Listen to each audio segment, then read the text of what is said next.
So welcome class. मेरा नाम भूपेंद्र है और आज हम बच्चे बात करेंगे रिसोर्सेस की। ये हमारा क्लास 8th का ज्योग्राफी का फर्स्ट चैप्टर है और हम बात करेंगे रिसोर्सेस की। बच्चे, रिसोर्सेस क्या होते हैं, क्यों होते हैं, कैसे होते हैं, कितने टाइप के होते हैं, क्या करना होता है इनके साथ, क्या नहीं करना होता है, इन सब बातों पर बाद में जाएंगे। पहले मैं आपको एक स्टोरी सुनाता हूँ। स्टोरी बच्ची ये है कि आपने अपने घर में एक चीज बड़ी कॉमन सी नोटिस की होगी कि आपके घर में समय समय पर कबाड़ी वाला आता है ना। और कबाड़ी वाला क्या करता है, जो आपके घर का कबाड़ है उसको लेकर जाता है। अब कोई चीज कबाड़ है, कोई चीज आपके काम की नहीं है, उसे आप बेच देते हो, है ना। अब आप ये तय करते हो कोई चीज आपके काम की है या नहीं है। जो नहीं है उसे बेचकर कुछ पैसे मिल जाते हैं आपको, और जो चीज काम की है आपकी, उसे आप अपने पास रख लेते हो, है ना। तो बच्चे, कबाड़ बेसिकली है क्या, जो आपके काम का नहीं है, और जो आपके काम का है वो आपकी जरूरत कहीं ना कहीं फुलफिल कर रहा है। जैसे आपको साइकिल की जरूरत है तो आपको साइकिल मिलेगी, यानी आपको आने जाने की सुविधा मिल जाएगी। आपको बुक्स रखने के लिए कोई चीज चाहिए तो आपको बैग मिल जाएगा, बैग की जरूरत है।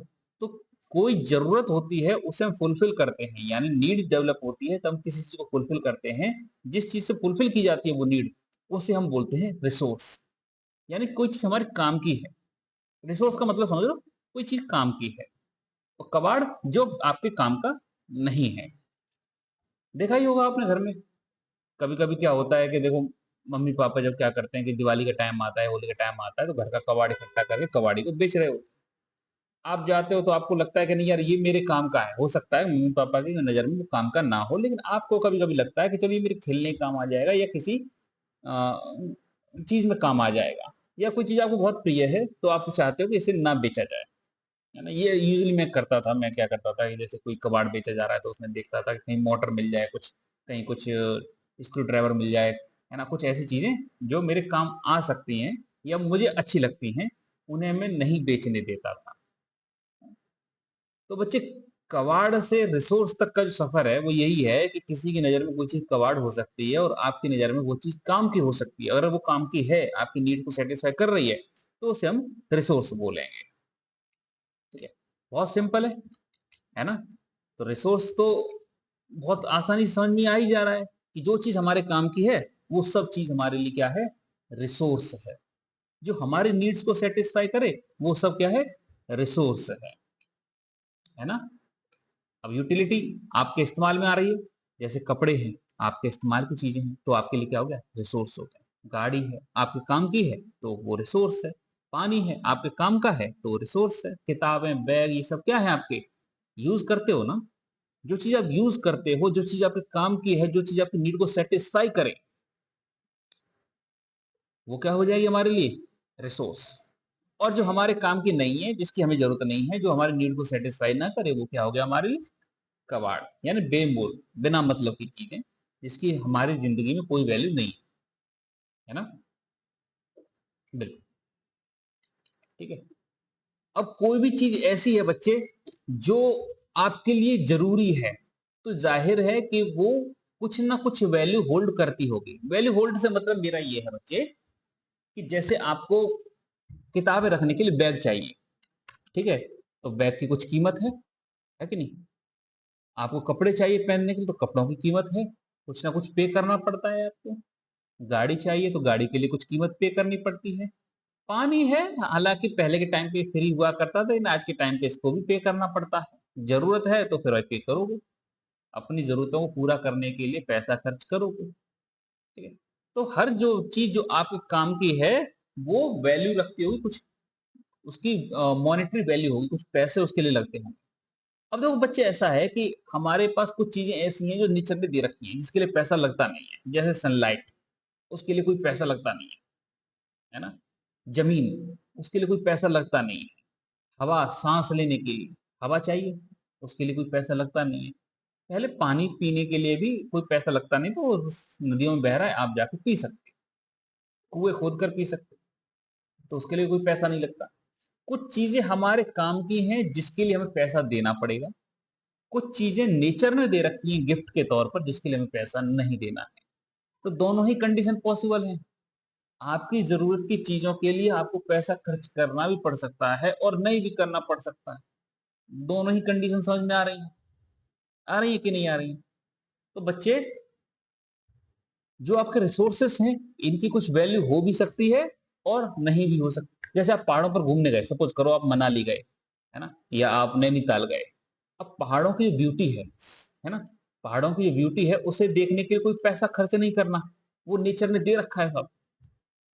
लेकिन वहां रुकने के लिए तो खर्च करना पड़ेगा, है ना। तो ये चीज समझो, गाड़ी के लिए पैसा खर्च करना पड़ेगा, लेकिन पहाड़ों के दर्शन करने के लिए, पहाड़ों को देखने के लिए, नदियों को देखने के लिए, रेगिस्तान को देखने के लिए पैसा खर्च नहीं करना, वो नेचर ने दे रखा है। ठीक है। तो some resources have economic value and some do not. Simple सी बात, कोई दिक्कत तो नहीं है। बहुत बढ़िया। ठीक है। अब बच्चे, एक चीज समझना, कोई भी चीज है ना, उसकी जो वैल्यू है, उसकी इंपोर्टेंस है ना, उसको हम चीज को रिसोर्सेज में कन्वर्ट कर सकते हैं। तो दो तरीके हैं। जैसे आपके पास, आपने खुदाई की है ना, और खुदाई करते समय आपको आयरन ओर मिला। आयरन ओर क्या है? कच्चा लोहा। यानी आयरन है वो प्यूरिफाइड फॉर्म में नहीं है, वो अपने ओर फॉर्म में है। यानी जिस अवस्था में, जिस कंडीशन में हमें जो आयरन मिलता है, वो बिल्कुल बेकार कंडीशन होती है, उससे आप कुछ बना नहीं सकते, उसको प्यूरिफाई करना पड़ता है, तब जाके आप उसे कुछ बना सकते हो। ठीक है। अब बच्चे समझो, जैसे आपको आयरन ओर मिला, अब इसको आपको इस्तेमाल में लाना है, यूज में लाना है, तो आपको टेक्नोलॉजी की जरूरत पड़ेगी।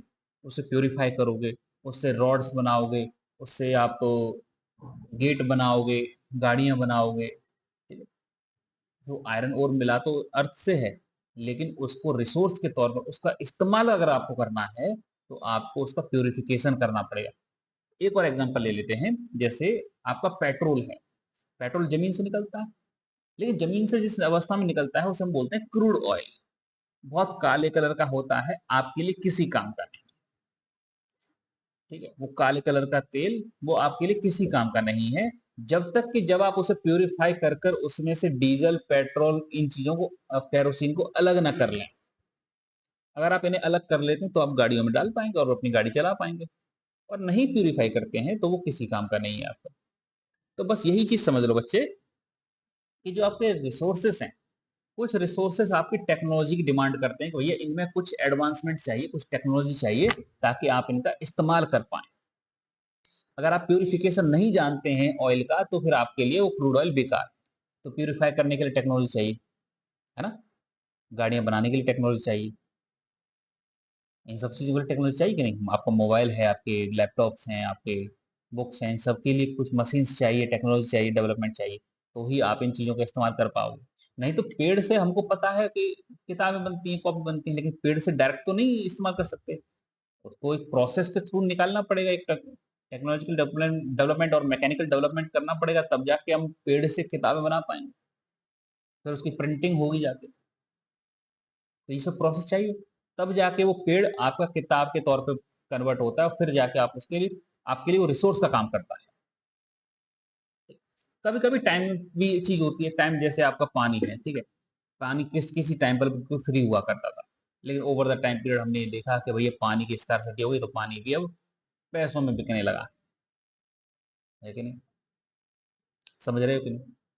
जो चीज पहले कभी फ्री हुआ करती थी, वो समय के साथ क्या हो गई? कीमती हो गई। जैसे एक और एग्जांपल है, आप चाहो तो, जैसे आप पहले क्या करते थे हम, ब्रश करते थे तो नीम की दतून लेते थे, दतून से ब्रश करते थे, है ना। वो सफिशिएंट था, कोई इश्यू नहीं था उसमें। लेकिन ओवर द टाइम पीरियड हमने क्या देखा, कि कुछ कंपनियां आई, उन्होंने दतून, नीम और नमक और ढेर सारे केमिकल मिला मिलू के हमें एक टूथपेस्ट बना के दे दिया। अब हम उसको खरीदते हैं और इस्तेमाल करते हैं। है वही चीज जो हम पहले इस्तेमाल करते थे, वो फ्री करते थे, अब हम पैसे देकर कर रहे हैं। समझ रहे? तो कुछ चीजें ऐसी हैं जो पहले हम फ्री इस्तेमाल करते थे, लेकिन अब हम क्या करते हैं, उनको पैसे देकर इस्तेमाल करते हैं। तो टाइम और टेक्नोलॉजी दो इंपॉर्टेंट फैक्टर हैं जो किसी भी चीज को रिसोर्स में कन्वर्ट करते हैं। ठीक है? और उस रिसोर्स की वैल्यू आती है, कीमत बढ़ती है उस चीज से। समय के साथ कीमत बढ़ती है, या टेक्नोलॉजी के साथ कीमत बढ़ती है उस चीज की। तो रिसोर्स समझ में आ रहा है क्या चीज है? बहुत बढ़िया। अब रिसोर्स कितने प्रकार के होते हैं? तो रिसोर्स बच्चे हमारे 3 टाइप के होते हैं। पहला है नेचुरल रिसोर्स, दूसरा है ह्यूमन मेड रिसोर्स और तीसरा है खुद ह्यूमन। इन तीनों पर मैं डिटेल में बात करूंगा। ठीक है, natural resource, human made resource और ह्यूमन। चलिए पहले नेचुरल रिसोर्स की बात कर लेते हैं। नेचुरल रिसोर्स जैसे मैंने आपसे कहा था कि डायरेक्ट नेचर ने हमें दे रखे हैं। नेचर ने हमें क्या दे रखा है? नेचर ने भैया हमें सनलाइट दे रखी है, पेड़ दे रखे हैं, पत्थर दे रखे हैं, मिनरल्स दे रखे हैं, सॉइल दे रखे हैं, एयर, ऑयल, वाटर, ये सब चीजें किसने दे रखी हैं? नेचर ने दे रखी है और ये सब फ्री ऑफ कॉस्ट है। तो नेचर से मिली हुई चीजें क्या है हमारे लिए? नेचुरल रिसोर्स हैं। समझ आ गया? नेचर, नेचुरल, नेचर, नेचर से मिली हुई चीजें हमारी रिसोर्सेस, और वो चीजें जो हमारे काम की हैं, वो चीजें हमारे जो काम की हैं उन्हीं को रिसोर्स बोलेंगे, ध्यान रखना। जो हमारे काम की नहीं है वो हमारे लिए क्या है? रिसोर्स नहीं है, वो क्या क्या हमारे लिए? कबाड़ है। करेक्ट। अब बच्चे नेचुरल रिसोर्स देखे जाएं तो दो तरीके के होते हैं, रिन्यूएबल रिसोर्सेस और renewable resources, non renewable. Renewable resources का मतलब क्या है? इसमें समझना, R E, re, N E W, new, able, कोई भी ऐसा रिसोर्स, नेचुरल रिसोर्स जो दोबारा से नया किया जा सके, रिन्यू किया जा सके, दोबारा से रीन्यू। समझना, न्यू मतलब नया, री मतलब दोबारा, दोबारा से नया किया जा सके, रिन्यूएबल रिसोर्स। कोई भी ऐसा रिसोर्स जो नेचर ने हमें दिया है और उसे हम दोबारा से नया कर सकें, दोबारा से उसका इस्तेमाल कर सकें। ये ऐसा रिसोर्स जो खत्म ना हो, वो क्या हो जाएगा हमारे लिए? Renewable resources. और नॉन रिन्यूएबल रिसोर्स क्या हो जाएगा? वो रिसोर्स जो रिन्यू ना किया जा सके। नॉन मतलब नहीं किया जा सकता। क्या नहीं किया जा सकता? रिन्यू, नया नहीं किया जा सकता। तो वो क्या आ जाएगा हमारे? Non renewable. यानी जो एक बार नेचर ने दे दिया और हमने उसका इस्तेमाल कर दिया और वो खत्म हो गया, उसको दोबारा नहीं बनाया जा सकता, दोबारा रिन्यू नहीं किया जा सकता। That is non renewable. दोनों चीजें समझ में आ रही है? रिन्यूएबल रिसोर्सेज जो दोबारा से नया किया जा सकता है, और नॉन रिन्यूएबल जो दोबारा से नया नहीं किया जा सकता। रिन्यूएबल रिसोर्सेज मल्टीपल टाइम आप इस्तेमाल कर सकते हो, नॉन रिन्यूएबल वन टाइम इस्तेमाल के लिए होते हैं। एक बार इस्तेमाल किया और ये एग्जॉस्ट, खत्म, tata bye bye and never see you again. ठीक है, ओके। रिन्यूएबल रिसोर्सेज में अगर देखें तो ये होते क्या क्या हैं? जैसे आपके जंगल हो गए, जंगल आपने एक बार इस्तेमाल कर लिए, एक बार काट दिए और कुछ समय उन्हें दे दिया अगर, है ना, तो वो दोबारा से ग्रो कर जाएंगे। ठीक है, अफॉरेस्टेशन कर सकते हो, डिफॉरेस्टेशन कर सकते हो, ये आपके ऊपर है। ठीक है, लेकिन हाँ इतना है कि वो पेड़ दोबारा से उग जाते हैं। सोलर एनर्जी, सन एनर्जी भेज रहा है, सनलाइट आ रही है, आप उसका इस्तेमाल कर रहे हो, डेली इस्तेमाल कर रहे हो, लेकिन वो खत्म हो रही है? नहीं हो रही है, सुबह फिर आ जाएगी, भर के इस्तेमाल करो, क्या दिक्कत है? ठीक है, विंड एनर्जी, आपकी हवा चल रही है और चल रही है, सदियों से चलती आ रही है इस धरती पर।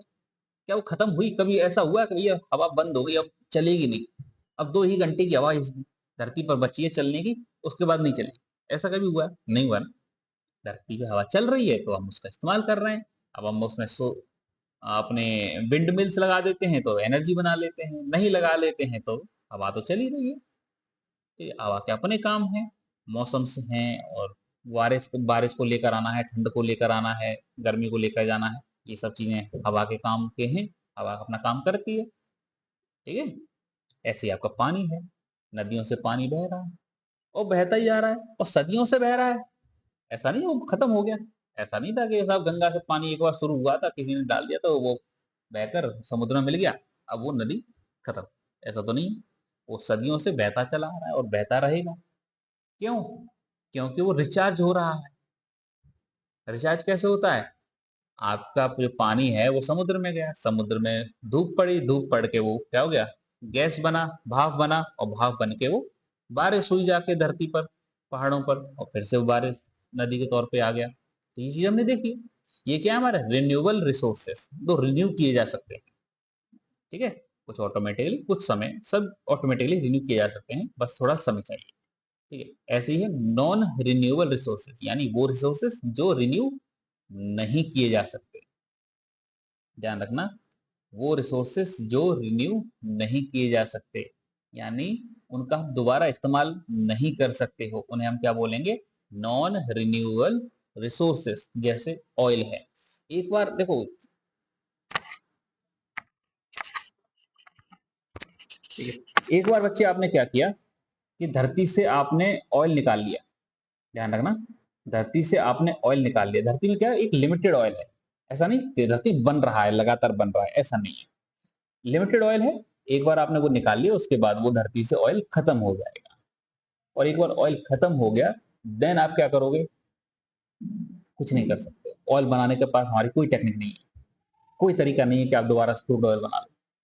ऐसे ही कोल है, कोयला जमीन में है और सदियों लगते हैं उसे बनने में, उसके बाद वो बनता है और आप उसको एग्जॉस्ट कर लो, तो फिर आपके पास कोई और तरीका नहीं है कि उस कोल को आप दोबारा बना सको, वो खत्म हो जाएगा।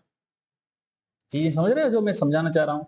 कुछ चीजें ऐसी हैं जो बहुत लिमिटेड क्वांटिटी में हैं धरती पर, और एक बार खत्म हो गई तो वो दोबारा नहीं बनेंगी, उन्हें आप दोबारा नहीं बना सकते।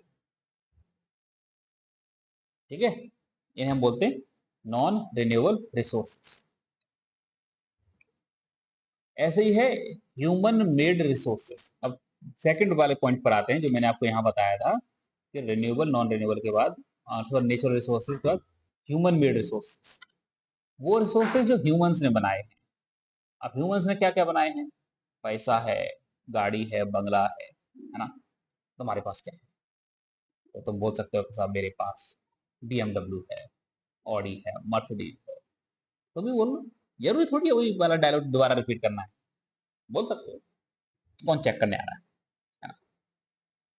तो ट्रेन है, ब्रिज है आपके, ठीक है, टीवी है, लैपटॉप है, मोबाइल है, ये सब क्या है? आपके काम के। ध्यान रखना, रिसोर्स का मतलब जो चीज आपके काम की है वो चीज आपकी रिसोर्स है, जो काम का नहीं है वो क्या है? कबाड़ है। Correct? Okay, now understand one thing, जो ह्यूमंस ने बनाए हैं। अब देखो, सनलाइट तो ह्यूमन ने नहीं बनाई, है ना? पानी तो ह्यूमंस ने नहीं बनाया, कोल तो ह्यूमंस ने नहीं बनाया, क्रूड ऑयल नहीं बनाया, उसको प्यूरिफाई जरूर किया है लेकिन क्रूड ऑयल बनाया तो नहीं है ना? तो जिस चीज में ह्यूमंस की जरूरत पड़ती है किसी चीज को बनाने के लिए, उन्हें हम बोलते हैं ह्यूमन मेड रिसोर्सेस या मैन मेड रिसोर्सेस। तो एक चीज समझना, ह्यूमन मेड रिसोर्सेस या मैन मेड रिसोर्सेस। तो मैन मेड रिसोर्सेज तो आपके सामने भरे पड़े हैं, सब बेड है, सोफे हैं, आपके मकान है, आपकी गाड़ियां हैं, आपकी साइकिल है, मोटरसाइकिल है, मोबाइल है, लैपटॉप है, सब कुछ ये ह्यूमंस नहीं तो बनाया। तो ह्यूमन रिसोर्सेज के तो, ह्यूमन मेड रिसोर्सेज के तो एग्जांपल ही देना मूर्खता है। इतना तुम दिखाई दे रहा है, किताबें हैं, पेंसिल है, कटर है, सब कुछ, बैग, स्कूल, सब किसने बनाए? ह्यूमंस नहीं बनाए, है ना? तो ये क्या हो गया? Human made resource. ऐसी बच्चे थर्ड कैटेगरी है हमारी, ह्यूमन खुद। अब आप कहोगे सर ह्यूमन रिसोर्स कैसे हो गए? तो बच्चे ह्यूमन रिसोर्स ऐसे हो गए हमारे, जैसे आप समझो, मैं क्या हूँ? टीचर हूँ, है ना? और मैं आपको कुछ पढ़ा रहा हूँ, यानी वो चीज दे रहा हूँ जो आपकी जरूरत है। आपको नॉलेज की जरूरत है, मैं आपको नॉलेज दे रहा हूँ। तो मैं आपके लिए क्या हो गया? आपकी नीड को सेटिस्फाई कर रहा हूँ, आपकी जरूरतों को पूरा कर रहा हूँ। तो मैं क्या आपके लिए क्या हो गया? मैंने आपको रिसोर्स की डेफिनेशन क्या बताई थी? जो आपकी नीड को सेटिस्फाई करे। ठीक है, तो अब वो क्या हो गया? ह्यूमंस हो गए, मतलब मैं क्या हो गया आपके लिए? रिसोर्स हो गए। डॉक्टर के पास जाते हो आप अपना इलाज कराने, आप बीमार पड़ गए हो, आपको डॉक्टर की जरूरत है, कोई ऐसा व्यक्ति चाहिए जो आपकी इलाज कर दे। करेक्ट? आपकी जरूरत को वो पूरा कर रहा है, वो डॉक्टर है, आपकी जरूरत को पूरा कर रहा है, तो आपके लिए वो क्या हो गया? रिसोर्स हो गया, है ना? ऐसे पुलिस पुलिस है, पुलिस वाले क्या करते हैं? आपको सिक्योरिटी प्रोवाइड कराते हैं, तो आपके लिए वो क्या हो गया? रिसोर्स हो गए। तो ह्यूमन दूसरे के लिए भी रिसोर्स हो सकते हैं, हम किसी के लिए भी और के लिए भी रिसोर्स हो सकते हैं। जैसे आप पढ़ाई कर रहे हो, कल को हो सकता है आप IAS बन जाओ, हो सकता है आप आर्मी को सर्व करो, हो सकता है किसी भी चीज में जाओ। तो अगर आप आर्मी को सर्व कर रहे हो तो आप देश के लिए क्या हो गए? रिसोर्स हो गए। कंट्री के लिए क्या हो गए? रिसोर्स हो गए, है ना? कंट्री को आपकी जरूरत है, तो आप क्या हो गए? रिसोर्स। तो ह्यूमन खुद एक रिसोर्स है दूसरे ह्यूमन के लिए। ठीक है, अब बच्चे बात आती है, सब ये इतने सब रिसोर्सेज हैं, इनका करें क्या? इनको बचाओ। और बहुत वाइजली यूज करो। बचाने से मतलब मेरा ये है कि अगर आपको पता है कि सब नॉन रिन्यूएबल रिसोर्सेज बहुत लिमिटेड मात्रा में हैं और एक बार खत्म हो गए तो वो दोबारा नहीं आएंगे, तो उनका बड़ा वाइजली इस्तेमाल करो। ऑयल है, कोल है, नेचुरल गैस है, आपके न्यूक्लियर एनर्जीज हैं, इनका तभी इस्तेमाल करो जो बहुत लगे कि सब इनके बिना काम नहीं चल सकता, क्योंकि बहुत लिमिटेड क्वांटिटी में। और इस ध्यान रखना, इस धरती पर तुम सिर्फ अकेले नहीं हो, तुम्हारे आने वाली हजारों पीढ़ियां इस रिसोर्सेज का इस्तेमाल करेंगी, उनके लिए बचा के रखो। ऐसा मत करना कि अपने चलो भाई ऐसा है कि क्या खाली खाली बैठे क्या करें, चलो एक काम करो, गाड़ी की टंकी फुल कराते हैं और चलो कहीं घूम कर आते हैं। ठीक है, लेकिन आप उस ऑयल का इस्तेमाल अननेसेसरी कर रहे हो, जो ऑयल का इस्तेमाल आपकी आने वाली फ्यूचर जनरेशंस करेंगे। आप उनके रिसोर्सेज को भी तुरंत खत्म कर दे रहे हो। तो क्या है, रिसोर्सेज को बहुत समझदारी से, बहुत कंजूसी के साथ इस्तेमाल करना चाहिए, क्योंकि ये सिर्फ आपकी जनरेशन के लिए धरती का या नेचर का तोहफा नहीं है, ये पूरी मानव सभ्यता के लिए है। और सिर्फ मानव सभ्यता के लिए नहीं, इस धरती पर जितने भी जीवित प्राणी हैं, जीव जंतु हैं, ये धरती उन सब की है। ये धरती सिर्फ ह्यूमंस की नहीं है, ये धरती सबकी है। सबका उतना ही अधिकार है रिसोर्सेज पर जितना ह्यूमंस का है। लेकिन हम ह्यूमंस थोड़े ज्यादा चालाक हैं, तो हमने क्या किया, सारे रिसोर्सेज अपने हिसाब से मॉडिफाई कर दिए। लेकिन फिर भी एटलीस्ट उनका इस्तेमाल ऐसे करो, ठीक है, ताकि वो लंबे समय तक चल पाए। Renewable energy, non renewable sorry renewable energy कोई समस्या है नहीं, सनलाइट आ रही है तो आप जितना चाहो इस्तेमाल कर लो, कोई इशू नहीं है ना। हाँ, लेकिन जो नॉन रिन्यूएबल रिसोर्सेस हैं उनका इस्तेमाल बहुत वाइजली, बहुत समझदारी से करो, क्योंकि वो एक बार खत्म हो गए तो दोबारा नहीं आएंगे। एक बार खत्म हो गए तो दोबारा नहीं आएंगे। समझ रहे हो इस चीज को? ठीक। और ऐसे भी इस्तेमाल करो कि नेचर को हार्म ना करें। आपने क्या किया, आपने जैसे पेट्रोलियम प्रोडक्ट्स, ऑयल है, इनको जलाना शुरू कर दिया, जिससे क्या होगा, एनवायरनमेंट गंदा हो जाएगा। पानी है, पानी को आपने बे हिसाब से इस्तेमाल किया तो क्या है, वाटर पॉल्यूशन करोगे। तो आप रिसोर्सेज का इस्तेमाल तो करो, लेकिन पॉल्यूशन क्रिएट मत करो। नेचर को हार्म मत करो, क्योंकि नेचर ने तुम्हें ये सब चीजें दी हैं गिफ्ट के तौर पर। उस नेचर को तो हार्म मत ही करो। ठीक है, इसे हम बोलते हैं, जब हम रिसोर्सेज को बचाने की बात करते हैं, that is conservation of resources. ठीक है, कंजर्वेशन ऑफ रिसोर्सेस, जहां जरूरत है बैलेंसिंग करो, जरूरत के हिसाब से उन रिसोर्स का इस्तेमाल करो, ताकि फ्यूचर जनरेशन उन रिसोर्सेज का आगे चल के इस्तेमाल कर पाए। इसे हम बोलते हैं सस्टेनेबल डेवलपमेंट। यानी आपको डेवलपमेंट तो करना है, लेकिन नेचर के साथ खिलवाड़ नहीं करना है और फ्यूचर जनरेशन का ध्यान रखना। इसे क्या बोलने हैं, सस्टेनेबल डेवलपमेंट। तो बच्चे ये था हमारा रिसोर्सेज का चैप्टर। आई होप कि आपको समझ में आया होगा। किसी को कोई समस्या है तो आप मुझसे पूछ सकते हो। जितना इजी हो सकता था मैंने अपने तरफ से प्रयास किया है इसे बहुत ही नॉर्मल तरीके से समझाने का। क्लास में बने रहने के लिए बहुत बहुत धन्यवाद। मिलेंगे फिर नेक्स्ट वीडियो में, तब तक के लिए मजे करो और पढ़ाई करते रहो।